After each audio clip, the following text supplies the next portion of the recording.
ती उमेदवार जाहीर केली। गेले 10 वर्ष श्रीकांत शिंदे यांनी कल्याण लोकसभेमध्ये जे प्रचंड काम केलेलं आहे,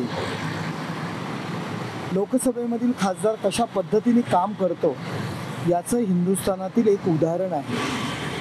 लोकांचा प्रचंड असा प्रतिसाद त्यांना आहे। देवेंद्र फडणवीस साहेब यांचं मी स्वागत करतो की त्यांनी त्यांना आज उमेदवार म्हणून जाहीर केलेलं आहे। वास्तविक पाहता आपण जर पाहत असाल की आपण बोलताय लोकांचा, काही लोकांनी यामध्ये भारतीय जनता पार्टीच्या कुठल्याही कार्यकर्त्यांनी किंवा भारतीय जनता पार्टीच्या पदाधिकाऱ्यांनी भारतीय जनता पार्टीचा कुठल्याही प्रकारचा त्यांना विरोध नाही आहे।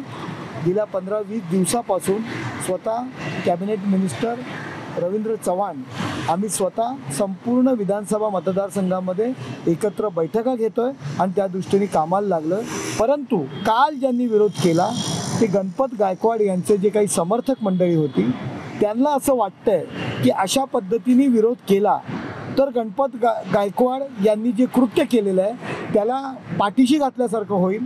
परंतु त्यांच्या वैयक्तिक कारणास्तव गणपत गायकवाड यांची सुटका करून घेण्याकरता अशा पद्धतीचं ते स्टेटमेंट करतायत, अशा पद्धतीचं आंदोलन करण्याचा प्रयत्न करतायत। त्याला भारतीय जनता पार्टीचा कुठल्याही पद्धतीने किंवा कुठल्याही बाजूने पाठिंबा नाही आहे। केवळ वैयक्तिक कारणास्तव गणपत गायकवाड यांची मंडळी अशा पद्धतीने काम करतायत।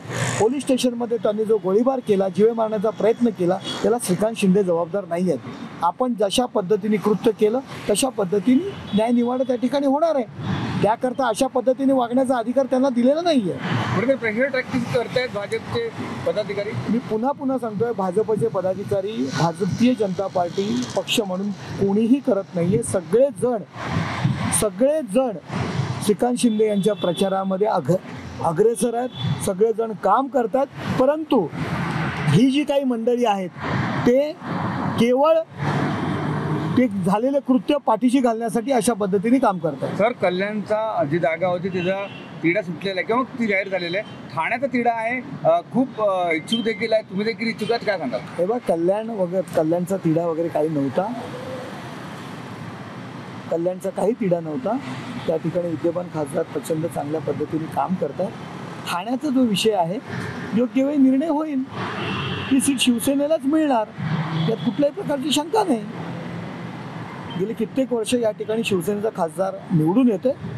मुख्य नेते आहेत आमचे एकनाथ शिंदे साहेब, देवेंद्र फडणवीस साहेब, अजितदादा पासून निर्णय घेतील। एबीपी माझा, उघडा डोळे बघा नीट।